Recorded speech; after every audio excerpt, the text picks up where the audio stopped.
बिहार के शिक्षा मंत्री मिथिलेश तिवारी लगातार एक्शन में हैं और परीक्षा बहाली से लेकर वेतन से जुड़े मुद्दों पर अधिकारियों के साथ समीक्षा बैठक में जुटे हैं।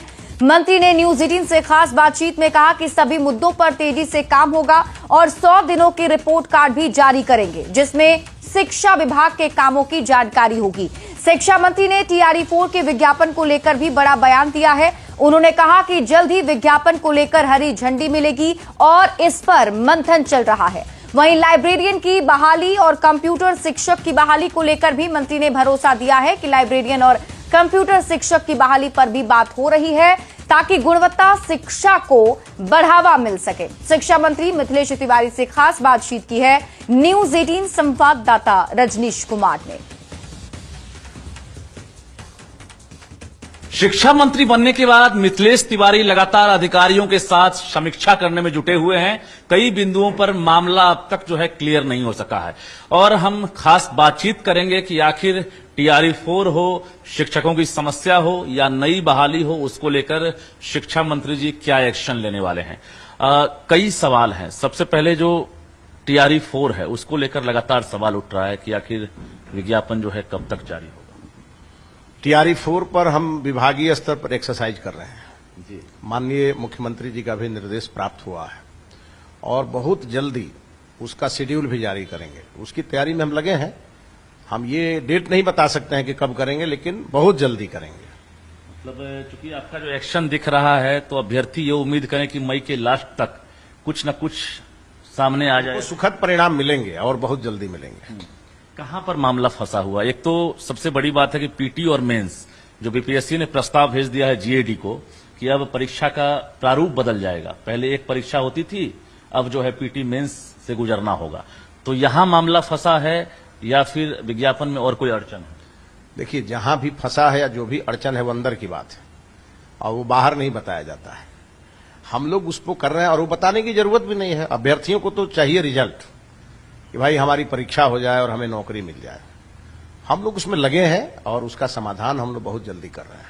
क्या रिक्तियों में और रिक्तियां जुड़ेंगी? चूंकि लंबा गैप हो गया, अधियाचना भेजे हुए और वैकेंसी निकलने में लंबा गैप हो गया, क्या और बहाली में रिक्तियां जुड़ेंगी इसमें? देखिए, पहले तो जो अधियाचना है हम लोग उसको कर रहे हैं और बाहर देखिए, जिस बिहार में हम लोगों ने इतनी बड़ी संख्या में शिक्षकों की बहाली की, उसका भी तो सरकार को ही ना उसका श्रेय जाता है जी। लेकिन इतनी बहाली करने के बाद भी हमारे ऊपर ये आरोप लगे, ये भी उचित नहीं है। हम यही कहेंगे आपसे कि जितने वैकेंसी हमारे पास होंगे उतनी बहालियां हम लोग करेंगे, उससे पीछे हटने वाले नहीं हैं। और हम अभी कुछ ही दिन में हम भारत सरकार के माननीय शिक्षा मंत्री जी से मिलने वाले भी हैं। उसकी भी तैयारी हम विभागीय स्तर पर कर रहे हैं जी। फंड का कोई इशू नहीं है शिक्षा विभाग में? मैं कह रहा हूं ना, जो भी इशू होगा उसको सॉल्व करेंगे। परिस्थिति अगर विपरीत हो, उसको कैसे अनुकूल किया जाता है, वो काम करने वाले हम व्यक्ति हैं। तो हम केंद्रीय शिक्षा मंत्री जी से जब मिलेंगे तो बिहार के लिए बहुत सारी चीजों के लिए हम अपनी तैयारी कर रहे हैं, जो लेके उनके सामने रखेंगे जी। और हमारी दिल्ली की सरकार पूरी तरह से बिहार के साथ खड़ी है और हमको नहीं लगता है कि किसी प्रकार की कोई दिक्कत आने वाली है जी। बाकी और पद हैं, खासकर लाइब्रेरियन की बहाली नहीं हो रही है। कहा जा रहा है कि वर्षों से बहाली नहीं निकली है।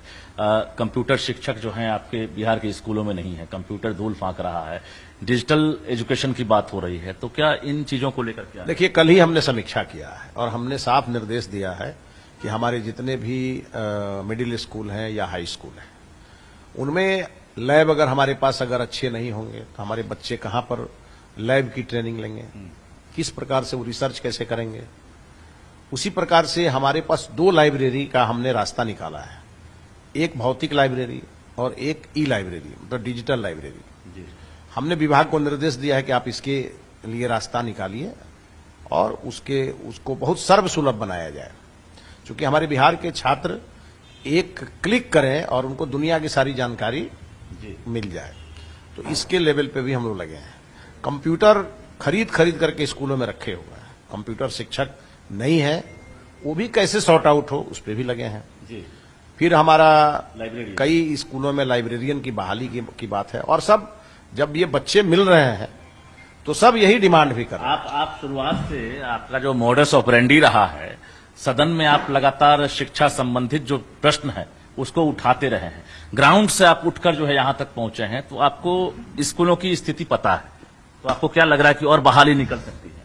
मैंने कहा ना आपको, जितनी आवश्यकता होगी उस पे हम लोग एक्सरसाइज करेंगे। माननीय मुख्यमंत्री जी का मतलब स्वीकृति लेंगे और लेकर के आगे बढ़ेंगे। लेकिन फिलहाल अभी टीआरई 4 को लेकर के जो पैनिक है हमारे अभ्यर्थी, उनको उनके समस्या का समाधान जल्दी करेंगे, उसके लिए हम एक्सरसाइज कर रहे हैं। नई ट्रांसफर पॉलिसी को लेकर भी इंतजार हो रहा है कि नई ट्रांसफर पॉलिसी लाएंगे और टीआरई 3 समेत बाकी जो बच्चे टीचर हैं जो दूर दूर हैं उनके लिए ट्रांसफर आप। देखिए, हमने मोटा मोटी ये तय किया है कि जो महिलाएं होंगी उनको उनके ब्लॉक में जो नियरेस्ट सेंटर होगा, जहां वैकेंसी होगी, वहां उनको भेजेंगे, और जो पुरुष होंगे उनको जिला में दे देंगे। और हमने कहा कि भाई हम लोग इस सब चीजों के लिए कुछ ऐसा सिस्टम बना दें कि इसके लिए लोग हमारे पास ना आए। हम मंत्री नीति निर्धारण के लिए होता है जी। और मैं देख रहा हूं कि आजकल सबसे ज्यादा एप्लीकेशन इसी के लिए आ रहे हैं। तो पहले भी वाले मंत्री जी ने भी काफी अच्छा काम किया है, और उसको आगे बढ़ाने के लिए और क्या क्या किया जाना चाहिए, बस उसी पर हम लगातार एक्सरसाइज कर रहे हैं। ये एक्शन कब से देखने को मिलेगा? कोई रिपोर्ट कार्ड भी आप जारी करें? मिथिलेश तिवारी ने 3 महीने में विभाग में जो है इतना बदलाव लाया। 100 दिन पूरा होने दीजिए, और 100 दिन में जो हम रिपोर्ट कार्ड जारी करेंगे उसकी आप प्रशंसा करेंगे। ट्रांसफर को लेकर भी, हर चीज को लेकर के, बहाली, ट्रांसफर, ये तमाम हर चीज पे रिपोर्ट कार्ड जारी करेंगे। अभी स्पेशल टीचर वाले अभी सैकड़ों स्टूडेंट आपके पास पहुंचे थे जिन्होंने इम्तिहान दे दिया, 4 महीने से रिजल्ट का इंतजार कर रहे हैं। स्पेशल जो टीचर हैं उनकी बहाली होनी है दिव्यांग बच्चों के लिए। मेरे ख्याल से उसमें भी अब कोई बहुत व्यवधान नहीं आने वाला है, और उसको लेकर के भी हमने विभाग से जानकारी प्राप्त की है, और उस दिशा में भी हमने निर्देश दिया है कि इसको भी जल्दी करना है। उसमें हम लगे हैं। मतलब मई जून में उम्मीद है इसी महीने में। देखिए, मेरे ख्याल से शिक्षा मंत्री के मुंह से ये कहवाना उचित नहीं होगा आपको। जी जी। मैं शीघ्र कह रहा हूं, तो मतलब जो आप सोच रहे हैं उससे पहले भी मैं कर सकता हूं, लेकिन थोड़ा मुझे पूरी तैयारी कर लेने दीजिए, तब मैं कहूं तो अच्छा रहेगा। जी जी। एक और सवाल है, अभी जनगणना काम चल रहा है, आपके जो शिक्षक हैं उनकी ड्यूटी लगाई गई है। अभी एसीएस ने एक पत्र जारी किया है, उसमें स्कूल में पढ़ाई तो टीचर को करवाना ही है, इसके अलावा स्कूल आवर से पहले और स्कूल आवर के बाद उन्हें जनगणना का काम करना है। तो ये ओवर टाइम टाइप का है, शिक्षक विरोध कर रहे हैं। नहीं, मेरे पास भी कई जगह से विषय आया है। हम एक बार अभी आज एसीएस से इस विषय पर बात करेंगे, इसका जो बेस्ट पॉसिबल रास्ता होगा वो निकालेंगे। 6:30 से पहले कैसे जनगणना? बात तो तय है कि शिक्षकों की पहचान शिक्षक के रूप में ही रहनी चाहिए। वो अन्य काम में अपना योगदान करें, लेकिन उनका असली पहचान है कि शिक्षक है। और ये भी बात है कि उनका घर घर तक उनका पहुंच है, लेकिन अगर उसमें कुछ और परिवर्तन करना आवश्यक होगा, या उसमें और क्या हो सकता है जो बेस्ट पॉसिबल होगा, हम एक बार बात करते हैं। एक शिक्षा मंत्री के तौर पर आप इन चीजों को भली भांति समझते होंगे, या आपने समीक्षा की है, आपको पता चला होगा कि गैर शैक्षणिक कार्य की वजह से पठन पाठन पर व्यापक असर होता है। बिल्कुल, लेकिन अब सवाल यह है कि जनगणना का कार्य जो है वो राष्ट्रीय स्तर पर और कितना आवश्यक है आप भी जानते हैं, और ये भी है कि उतने हैंड्स बाकी किसी डिपार्टमेंट के पास नहीं है, और हमारे शिक्षक इस प्रकार के सभी कामों में अपना योगदान देते रहे हैं। ये जनगणना पहली बार तो हो नहीं रहा है, इसके पहले भी हुआ होगा। हम उसका भी चिट्ठी मंगा रहे हैं कि उस समय क्या डायरेक्शन था, और एक बार देखते हैं, इसको समीक्षा करते हैं कि क्या होगा। इस बार आपने ज्वाइन करते ही जो निजी स्कूल की मनमानी है उसको लेकर भी हम देख रहे हैं, सर्कुलर आपकी तरफ से जारी किया जा रहा है, सीएम भी खुद एक्टिव है इस मोड। लेकिन इस बार देर हो गई, क्योंकि सरकार गठन के पहले ही नामांकन का जो दौर था वो खत्म हो गया है, किताब कॉपी से लेकर जो फी है उसको लेकर। तो क्या कोई रेगुलेटरी आप नया लाएंगे, या पुराने रेगुलेटरी पर आप काम करेंगे? नहीं, पुराने रेगुलेटरी में ही कुछ ऐड करेंगे। देखिए, हम इस विभाग को सुलभ बनाने में लगे जी। 100 कागज की जरूरत नहीं है, 100 नियम, एक नियम रहेगा, और उसी नियम के आधार पर चूंकि आम आदमी को समझने में भी ठीक रहेगा, और बाकी यहाँ के जो सचिवालय के कर्मी हैं वो जो लोगों को घुमाते हैं, वो चीजें ठीक हो जाएगी। सर्व सुलभ मंत्रालय शिक्षा मंत्रालय होगा, इसके लिए हम लगे हैं और इसको करके दिखाएंगे। अभी आपको लग रहा है कि अभी शुरुआत में आपके पास जो सैकड़ों लोग रोज आ रहे हैं फरियादी बनकर, ये भीड़ जो है कुछ महीने के बाद कम हो जाएगी, जब शिक्षा मंत्री ऐसा कोई सिस्टम ला देंगे कि उनको कोई लेट लतीफी और फजीहत से दूर कर देंगे? देखिए, मेरा कहना यह है कि जनता जब गांव से चलती है और अगर वो सचिवालय आती है तो ये सोच के आती है कि यहां हमारे समस्या का समाधान जरूर होगा जी। और यहां से जब वो निराश होकर जाती है तो फिर सिस्टम से उसका भरोसा खत्म हो जाता है जी। हम चाहेंगे कि जब यहां कोई आए तो उसे दोबारा नहीं आना पड़े। सिंगल विंडो सिस्टम डेवलप करने के लिए हमने विभाग को कहा हुआ है जी। हमने उसके लिए टोल फ्री नंबर जारी करके और हम एक पूरा मॉनिटरिंग सिस्टम यहां डेवलप करने वाले हैं, जहां से बिहार के किसी गांव में किसी देहात से फोन आए और उसकी समस्या का त्वरित समाधान हो। और ये करेंगे तो स्वाभाविक है कि लोग यहां अपनी फरियाद लेके आने से धीरे धीरे वो सैचुरेशन लेवल पर चला जाएगा। आप शारीरिक शिक्षा एवं स्वास्थ्य अन्वेषक हैं, वो भी वर्षों से काम कर रहे हैं और भारत सरकार की तमाम जो खेल योजनाएं हैं उसको धरातल पर उतार रहे हैं। खेलो इंडिया जैसे प्रोग्राम अब जो है सफल हो रहे हैं आपके स्कूल में, तो क्या लग रहा है वैसे अल्प वेतन वाले शिक्षकों को आप अस्थायी करेंगे या वेतन बढ़ोतरी करेंगे? अभी इन सब चीजों का फाइल ही हमारे सामने नहीं आया। अभी इतने अल्प समय में इन सब चीजों की धीरे धीरे आ रहा है, क्योंकि न्यूज 18 के पास सबसे अधिक सूचना मिलती है, हजारों फोन आते हैं और ऐसे मुद्दे जो हैं जो वर्षों से लगता है प्रक्रियाधीन है, कोई सुनवाई नहीं हो रही है। मिथिलेश तिवारी से बहुत सारी उम्मीदें हैं। देखिए, जो सुनवाई करने योग्य होगा वो सुनवाई होगा, ये मैं न्यूज 18 से कह रहा हूं। इसलिए कह रहा हूं कि ये बिहार के सभी लोगों तक पहुंचे। शिक्षा मंत्रालय सर्वसुलभ मंत्रालय के रूप में आपके सामने होगा, जो नियम के अधीन होगा जी। और किसी जकड़न में फंसा होगा उस जकड़न से बाहर करेंगे, नियम के अधीन उसका समाधान करेंगे। अगर किसी चीज के लिए नियम ही नहीं होगा तो और वो जनोपयोगी होगा, बिहार के लिए उपयोगी होगा, उसके लिए नियम भी बनाएंगे, कैबिनेट से अप्रूवल कराएंगे जी। हमारे माननीय मुख्यमंत्री जी ने सीधा हमको कहा है कि आप शिक्षा विभाग को एक एक घर तक अच्छा मैसेज जाए, हमारे विद्यार्थियों को पूरी तरह क्वालिटी एजुकेशन कैसे मिले, इसके लिए आपको काम करना है और हम आप इस काम को कर रहे हैं। मतलब आपने कहा 100 दिन के बाद जो है इसका असर दिखेगा, रिपोर्ट कार्ड के तौर पर आप जारी करेंगे कि भाई मिथिलेश तिवारी ने विभाग में क्या किया। और टाइम बॉन्ड एकदम, जिसको भी हम कोई काम देंगे समय से उनको डिलीवर करना होगा, चाहे उसमें अधिकारी या कर्मचारी कोई भी लापरवाह मिले, कोई भी लापरवाह होंगे, अच्छा काम करने वाले को पुरस्कृत करेंगे और चीजों को लटकाने वाले को दंडित करेंगे। एक आपके यहाँ शुरुआत हुई थी प्रशस्ति पत्र देने का शिक्षकों को, बेस्ट टीचर अवार्ड।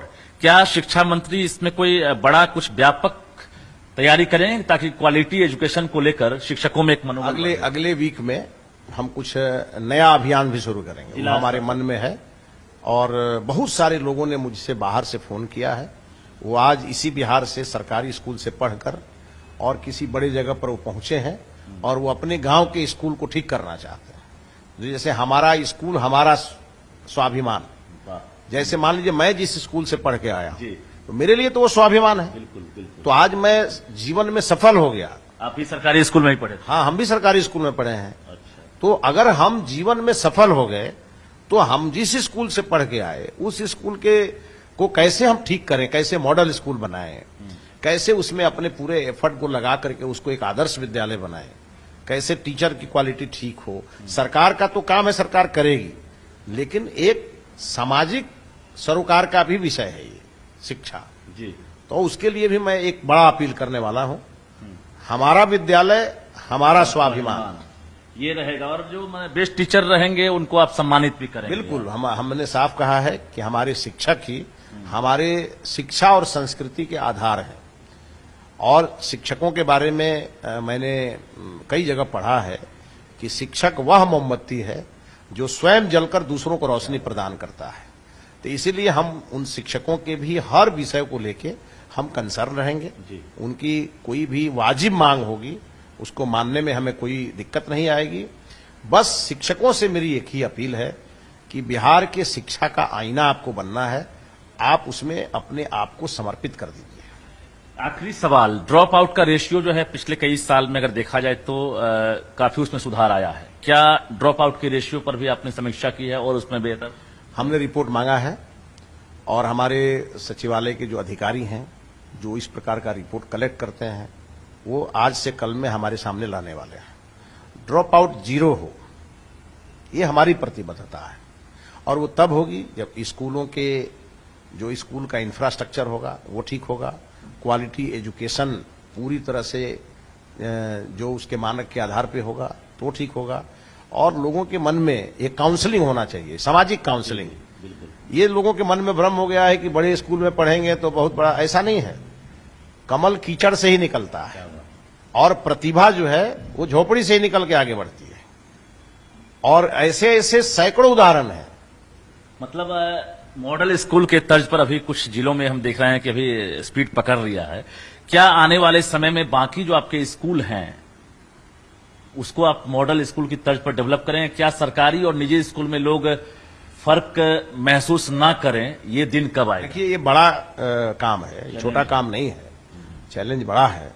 लेकिन हम प्रयास करेंगे इसी दिशा में कि हमारे सरकारी विद्यालय को देख करके कोई भी व्यक्ति गर्व करे कि हमारा सरकारी विद्यालय इतना पूरी तरह से सुसज्जित और पूरी तरह से मतलब क्वालिटी युक्त है, और हम उसको करेंगे।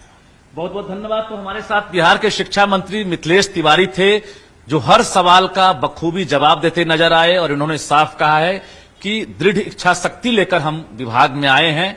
आने वाला समय बताएगा कि हमने कितना काम किया। उम्मीद है 100 दिनों के बाद ये रिपोर्ट कार्ड जारी करेंगे और बिहार वासियों को नया संदेश भी देंगे। कैमरामैन दीपक के साथ रजनीश कुमार, न्यूज़ 18 पटना।